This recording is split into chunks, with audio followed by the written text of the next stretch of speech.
السلام علیکم ورحمۃ اللہ تعالی وبرکاتہ۔ بسم اللہ الرحمن الرحیم۔ کأن صراطه لدى البيت قائما مذاق عروس أو صلاته حنظلي كأن دماء الهاديات بنحره عسارة حناء بشيب مرجلي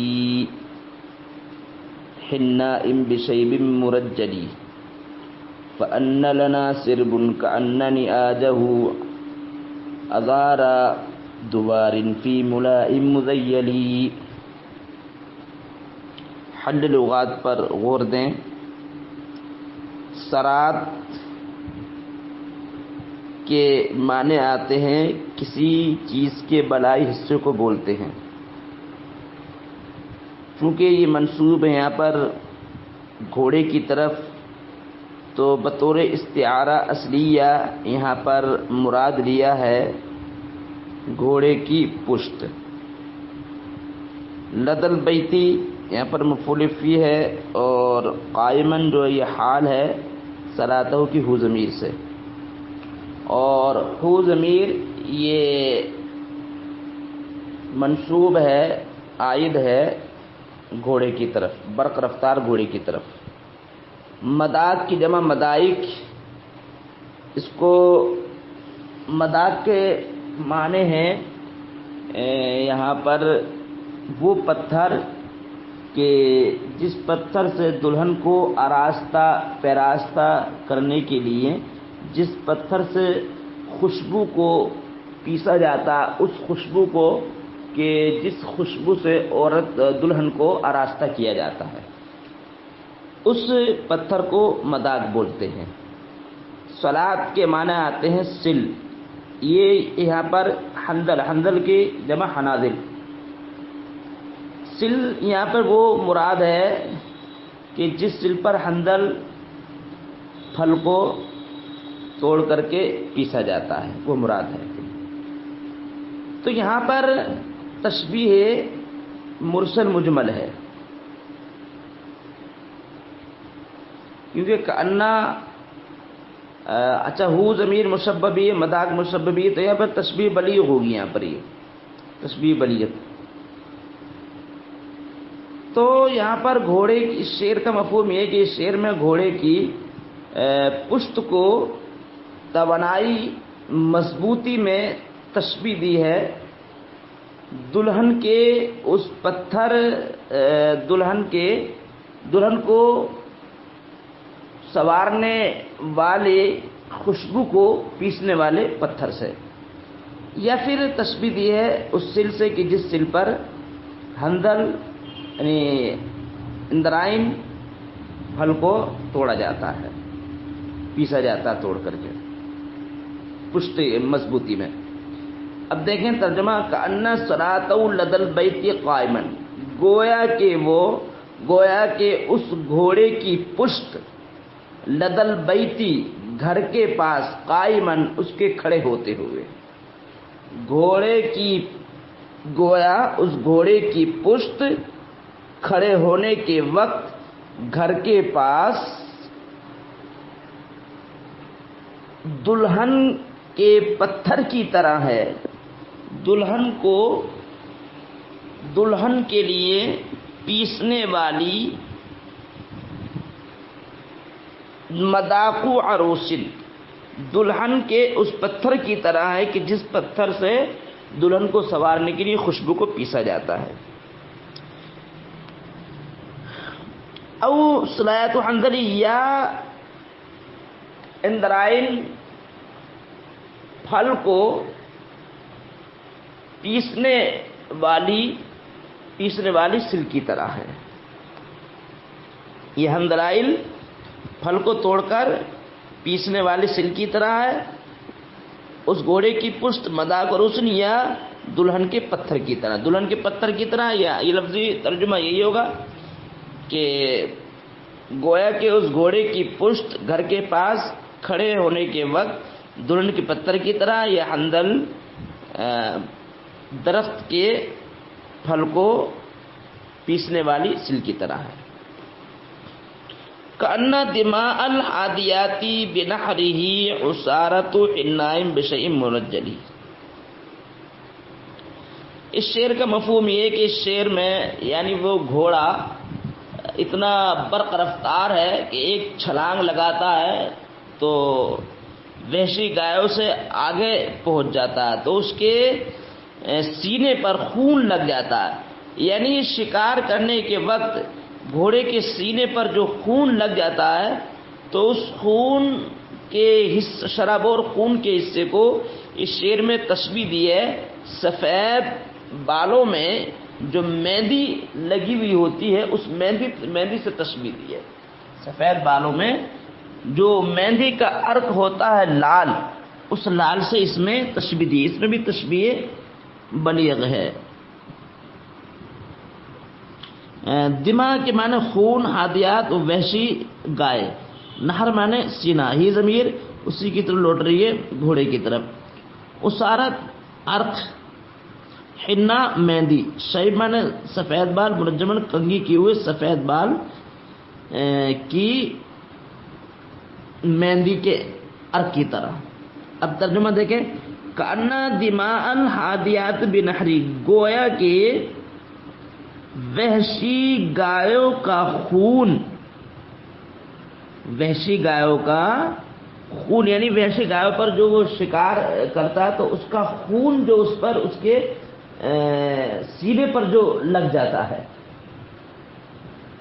حالانکہ گھوڑا تھوڑی شکار کرتا ہے، گھوڑے پر سوار ہو کر کے جو امرؤ القیس شکار کرتا ہے وحشی گایوں کا، تو وحشی گایوں کا جو شکار کرتے وقت اس کے گھوڑے کے سینے پر جو خون لگ جاتا ہے اس خون کو تشبیہ دیے سفید بالوں میں جو مہندی لگائی جاتی ہے سرخ، اس سرخ سے تشبیہ دیے. کأن دماء الحادیات بنحری، گویا کہ وحشی گایوں کا خون اس گھوڑے کے سینے پر کس کی طرح اسارۃ حناء بشیء مرجل. رجل یرجل کنگھی کرنا، کنگھی کیے ہوئے سفید بالوں کی مہندی کے عرق کی طرح ہے. یہاں پر مرجل، شیب، حنا، ان تینوں میں جو ہے مراعۃ النظیر ہے. فأن لنا سرب كأن نعاده أزار دوار في ملاء مزين. اس شعر کا مفہوم دیکھیں. پہلے شعر کا مفہوم سمجھ لیں. اس شعر کا مفہوم یہ کہ اس شعر میں جس ریوڑ پر اس نے حملہ کیا ہے اسے وحشی گایوں کے ریوڑ کو تشبیہ دی ہے. کس سے تشبیہ دیے؟ ان دوشیزاؤں سے تشبیہ دیے جو دوشیزائیں دامندار چادر میں آراستہ پیراستہ ہو کر بتوں کے جو ارد گرد گھومتی ہیں ان سے تشبیہ دیے. گویا وہ ریوڑ جس میں وہ ہے جس پر حملہ کیا گھوڑے نے، اس کا ریوڑ جو ہے بت کے ارد گرد گھومنے والی ان دوشیزاؤں کی طرح آراستہ پیراستہ چادر ملبوس ہو کر دوشیزاؤں کی طرح. ادارہ کی جمع دوشیزائیں، کواری لڑکیاں. دوار یہ بت کا نام ہے. ملا چادر، مزین وہی دامندار، طول و عرض میں. انا یا انو کے معنی آتے ہیں نمودار ہونا، ظاہر ہونا. سرب کی جمع اسراب ریوڑ. نعاد ناجتن کی جمع وحشی نیل گائے.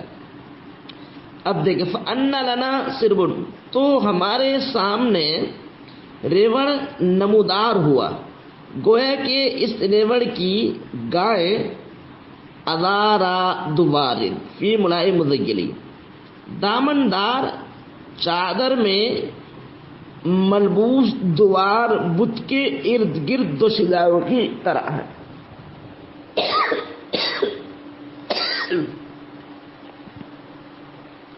اس میں محاسن بلاغت دیکھیں تو اجاز حذف ہے، اور صرف نیاج ان دونوں میں مراعۃ النظیر ہے.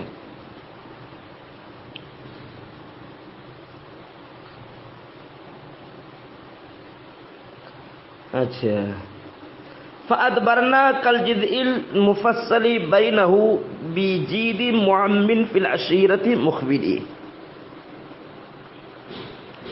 اس میں تشبیہ مرسل مجمل ہے. اس میں وحشی گاؤں کو، اس شعر میں وحشی گاؤں کو تشبیہ دی ہے اس ہار سے کہ جس ہار کے دونوں کنارے کالے ہوتے ہیں اور باقی جو حصہ ہوتا ہے سفید ہوتا ہے.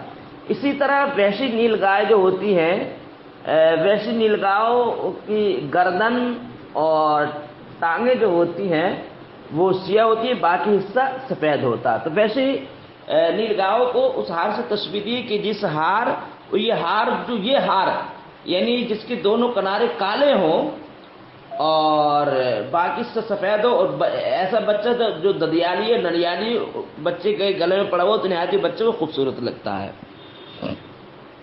اب دیکھیں، فادبرنا کے معنی پیٹھ دکھانا، بھاگنا، یعنی بھاگتے وقت وہ ایسی نظر آ رہی تھی. کس کی طرح؟ جز الحار کی طرح. جز الحار اسی کو بولتے ہیں بینوں کی زمین جس کی طرف، یعنی جس ہار کے درمیان فصل پیدا کی گئی ہو. فصل پیدا کی مطلب جس کو پرویا گیا ہو، اس طریقے دونوں حصے اس کے کالے ہو، بیچ میں جو سفید ہو. جیت کے معنی ہے گردن، اور یہاں پر جو ولدن جیدی ولدن، یہاں پہ بیٹا لڑکا جو محدود معمن، وہ اس کو بولتے اس کے زیادہ چچا ہوں تو یہ کنایا ہے ددیالی سے، چچاؤ والا بچہ ددیالی. اشیر کی جمع اشائر خاندان. مخبل کے معنی آتے ماموں، تو یہ کنایا ہے ننیال سے. اور معم اور اشیر مخبل ان تینوں کے درمیان مراعات النظیر ہے. اب دیکھیں، فادبرنا ان وحشی گاؤں نے پیٹھ دکھائی اس ہار کی طرح، المفصل بینہم جس ہار کے درمیان فصل پیدا کی گئی ہے، بجید معمن خاندانی کثیر چچاؤ والے بچے کی گردن سے، مخبلی یعنی کثیر ماموں والے خاندانی کثیر چچاؤ والے بچے کے گلے سے. یہ ایسا لگا ہے اس کا ترجمہ، وہ وحشی نیل گائے نے پیٹھ دکھائی اس ہار کی طرح، اور اس پروے ہار کی طرح جو ہار پڑا ہوا ہے کثیر ماموں والے خاندانی کثیر چچاؤ والے بچے کی گردن میں. فَأَلْحَقْنَا بِالْعَادِيَاتِ وَدُونَهُ جَوَاحِرُهَا فِي سَرَّةٍ لَمْ تُزَيَّلِ. الحقا یلقی معنی ملانا. الحقنا اس کی ضمیر وحشی گھوڑے کی طرف لوٹ رہی ہے. ہادیات وحشی نیل گائے، ہادیت ان کی جمع. جواہر کے ظاہرت ان کی جمع ریوڑ.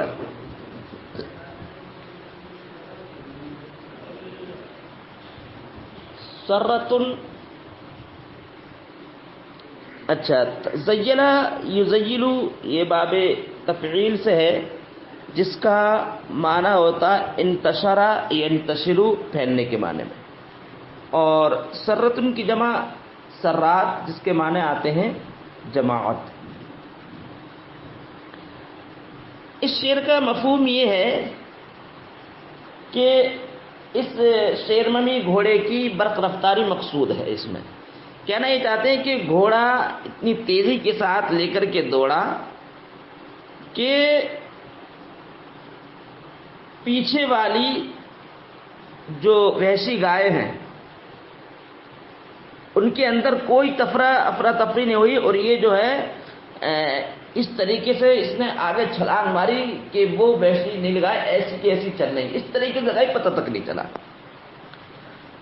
فَأَلْحَقَنَا یعنی پیچھے والی پیچھے ایسی ہیں اور آگے والی ایسی ہی چل رہی ہیں، بالکل ایسی چل رہی، کوئی بھی ان میں انتشار نہیں ہوا، اس لیے اب چھلانگ لگائی. میں نے برق رفتاری یہاں پر بیان کرنا اصل مقصود ہے.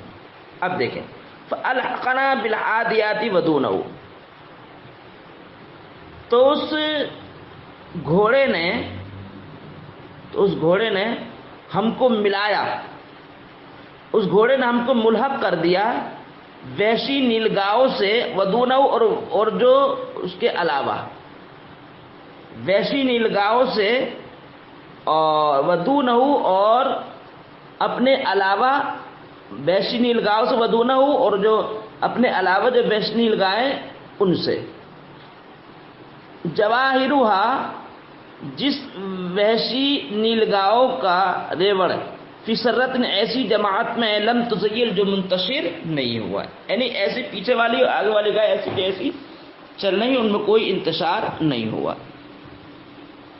فعاد اذا ان بین ثور ونعجۃ دراکا ولم يندح بماء فیغسلی، اس شعر میں جو ہے اس کی گھوڑے کی بہادری بیان کرنا مقصود ہے، یعنی نر اور مادہ وحشی نیلگائے پر اس طریقے سے اس نے حملہ کیا کہ اس کو مطلب پسینہ تک نہیں آیا کہ اس کو جو ہے نہلانے کی ضرورت پڑتی، اس طریقے سے حملہ کیا کہ بالکل بھی پسینہ تک نہیں آیا، اس کی تعریف کرنا بیان کرنا مقصود ہے۔ آدھا یادی حملہ کرنا، اداعن ایک دم خود تیزی کے ساتھ، مفعول مطلق ہے اس کا۔ ثور مانے نر، نادر دونوں میں مادہ دونوں میں طباق ایجاب ہے، نر مادہ وحشی نیلگاہ، ثور نر اور مادہ وحشی نیلگاہ۔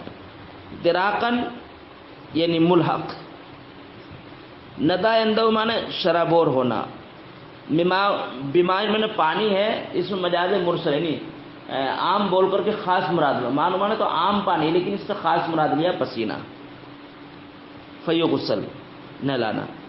فعاد اداء تو اس نے بہت تیزی کے ساتھ، دلاکن ایک دم تیزی سے حملہ کیا نر اور مادہ کے درمیان، ولم یندہ اس حال میں کہ یہ شرابور نہ ہوا پسینے سے، فیغسلی اس کو نلایا جاتا۔